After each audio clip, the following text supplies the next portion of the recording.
War. War never changes. The Iraq War. One of the most recent and controversial conflicts in history. A continuation of the Iraqi conflict. Another case of countries in the Middle East tearing each other apart. But what exactly happened? Why did it happen? What was the cost? Was either side justified? Did anyone actually accomplish anything? Let's find out. Background. 1990. Saddam Hussein invaded Kuwait. The following year, the United States led a coalition waged war against Iraq for the invasion and annexation of Kuwait. No proper arms was assigned at the end of it, so the war never really ended. Tensions were strained between both sides. The U.S. and UN tried to keep Saddam in check with a containment policy. The policy included several economic sanctions, an Iraqi no-fly zone, and ongoing inspections. The UN had reason to believe that they possessed weapons of mass destruction, or WMDs for short. They want any facility related to chemical, biological, or nuclear weapons destroyed. The UN kept pressing this, but Iraq refused to take them seriously. In 1998, Iraq stopped all inspections with the reason that they claimed the U.S. was using this to spy on them. Later that year, the U.S. declared that part of their official foreign policy was to remove the Iraqi government. They wanted to implement a democratic government and backed up any organization that met those requirements. This was passed as the Iraqi Liberation Act. Then the U.S. went with Operation Desert Fox bombing campaign. This was to stop any possible production of any WMDs.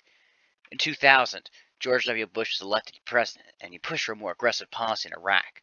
Plans to remove Saddam Hussein began to take shape, but little move was actually made towards this. Then America was attacked. The Firestarter. 9/11. Terrorists hijacked flights and flew them to several important U.S. buildings. The most infamous of these was the Twin Towers. These attacks got America all riled up, and they wanted to figure out who was responsible. They were planning to take out Osama bin Laden, and decided, let's drop Saddam while they're at it. Claims were made that it was cooperation between the two, but no evidence was found. The United States then went to look for reasons to raid Iraq. President Bush addressed the Union in 2002. He called Iraq a member of the Axis of Evil. Several accusations were made against Iraq. However, there was no real evidence to support his claims. The United Kingdom agreed with the U.S. plan. France and Germany believed the better option would be to continue diplomatic solutions. In October 2002, the U.S. Congress passed the Iraq Resolution. It authorized the president to use any means necessary against Iraq. On February 5th, 2003, the United States Secretary of State, Colin Powell, went to the UN and showed evidence that Iraq was hiding unconventional weapons. However, his source was unreliable.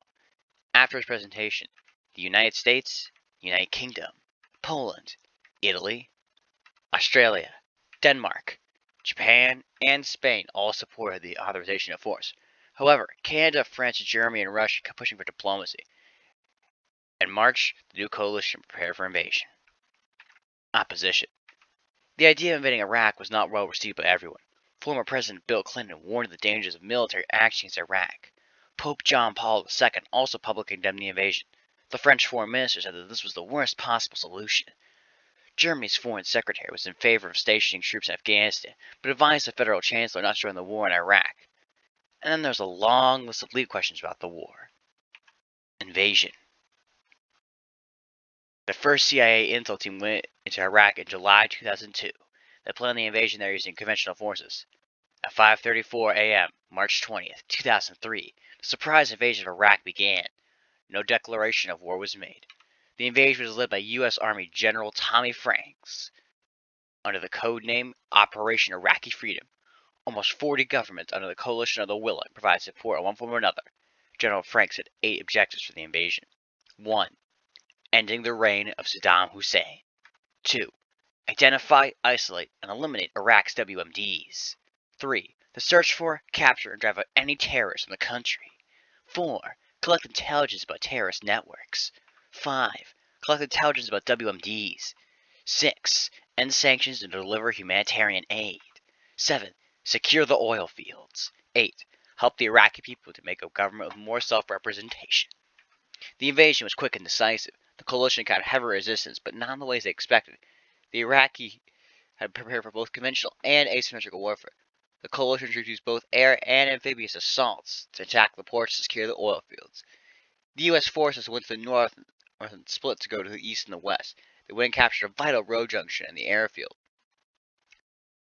They then went and prepared for the assault on Baghdad. On April 9th, Baghdad fell, thus ending Saddam's 24-year rule. An iconic symbol of this event was when they tore down the huge iron statue of Saddam Hussein. 250,000 tons of explosives were seized as well. The coalition lost a total of 172 soldiers. 9,200 Iraqi combatants as well as 3,700 non-combatants were killed. But the war wasn't over. Insurgency. Saddam Hussein was still alive and remained at large. Several insurgent groups attacked the United States. Loyalists, anti-Iraqi forces, and religious radicals were not pleased to have this foreign power here. Most of the attacks happened in Baghdad, Al-Anbar, and Saladin. By December 2006, 73% of U.S. losses were due to the insurgents' attacks. They utilized guerrilla tactics, improvised explosive devices, or IEDs, sabotage, and even suicide bombing to harass the U.S. forces. The coalition realized that they needed to step up their defense. Air power and artillery were brought back into play, surveillance increased, and 2 villages were reinforced with barbed wire. New government. After the invasion, a new government was needed for Iraq. The Coalition Provisional Authority was implemented as a transitional government to get Iraq a democratic setup. This new government ended up being a catastrophic failure, and several portions were made. 85,000 Iraqi citizens were moved from their jobs. Protests occurred and a few soldiers and civilians were killed. The CPA dissolved in 2004. Operation Red Dawn. In the summer of 2003, the U.S. forces focused on capturing former government leaders, most importantly, Saddam Hussein. Overall, 300 former government officials were killed, as well as Saddam's 2 sons and one of his grandsons. December 13, 2003, the 4th Infantry Division Task Force 121 arrived in Adwar. They searched 2 sites, Wolverine 1 and Wolverine 2, for him, but they didn't locate him there. They continued the search and found him hiding in a spider hole at 8:30 p.m. As they were about to leave, a soldier kicked a piece of flooring to the side, revealing a hole in the ground. As he was about to chuck a frag grenade into it, Saddam appeared. They just struck him with the butt of his M4 and disarmed him. He did not resist capture. In the hole they found a Glock 18C, an AK-47, and $750,000 US.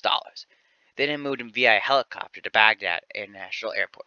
After they captured him, insurgency attacks dropped for a moment, and then they kicked right back up.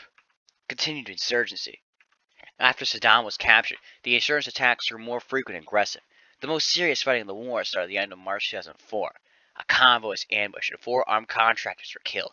The bodies were beaten, burned, and hung.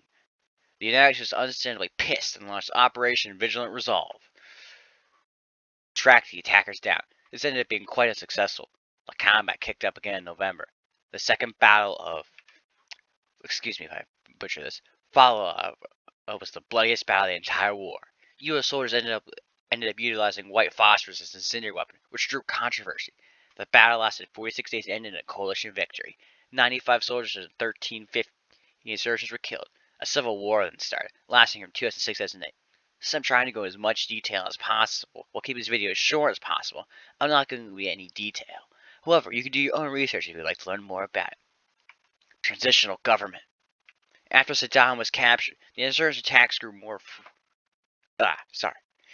On the 31st of January, in 2005, the Iraqi people elected the Iraqi Transitional Government to draft a permanent constitution. On October 15th, the new Iraqi constitution was ratified. The National Assembly was elected in December of the same year. In 2006, the new government of Iraq took office after receiving approval from the National Assembly. Saddam's execution. December 30th, 2006. After a year-long trial, Saddam was found guilty of crimes against humanity. He was hanged and buried in his birthplace of Al-Hawa. Due to the nature of this, I will not be showing any pictures or going into any further details of what happened that day. Troop surge. In 2007, President Bush announced that 20,000 troops would be sent to Iraq as reinforcements. This caused an increase of violence and attacks in Iraq, doubling combat deaths in Baghdad at the first 7 weeks of the surge. This additionally caused tensions with Iran and Turkey, who were not pleased with this. At the end of March 2008, the Iraqi army with coalition support launched an offense into Basra to deal with the militias there. This was the last major offense of the war. Withdrawal. A plan was made for the U.S. combat forces to leave Iraq. This was approved by the Iraqi government from December 4, 2008. It was called the U.S.-Iraq Status of Force Agreement. On February 17th, 2010, Operation Iraqi Freedom was renamed to Operation New Dawn. U.S. troops started to leave Iraq. The last troops left on December 18th, 2011. During this time, the insurgents made several attacks on retreating U.S. forces. Aftermath. The invasion, occupation, and withdrawal led to violence and large displacement of 2.3 million Iraqi citizens. The violence continued for several years. 500 convicts were freed. The total cost of the war to the United States was $1.7 trillion. The total soldier, insurgent, and civilian deaths added to about 150,000. Over 4,000 of those were U.S. soldiers. There were some positives. A new democratic government was established and elections were held. Due to the democratic nature of the area, refugees had fled to there. However, the war wasn't quite over. There was a new enemy. ISIS.